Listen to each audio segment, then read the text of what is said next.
Is Trump exaggerating on everything? Watch this video. The autism is such a tremendous horror show.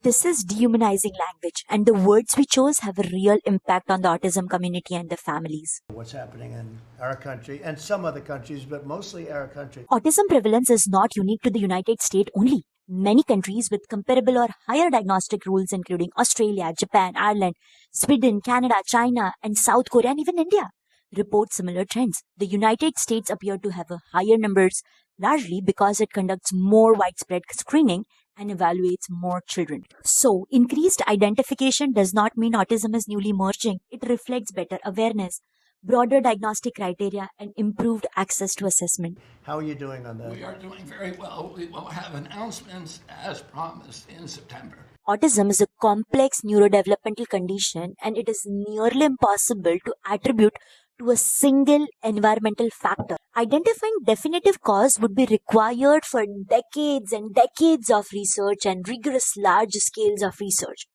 not a matter of months.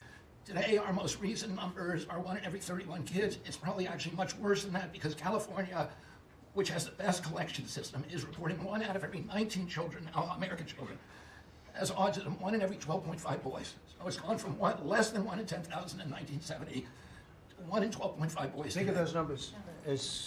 So there has to be something artificially causing this. Current robust research consistently shows that autism is largely genetic, with heritably estimate around 80%. Additionally, the largest increase in diagnosis is occurring more in adults, not in kids. Further, supporting the conclusion that autism has always existed but was previously under-identified. Ultimately, autistic people are not broken. The use of fear-based or dehumanizing language harms the autism community and discourage the individuals and the family from seeking help, seeking diagnosis and support.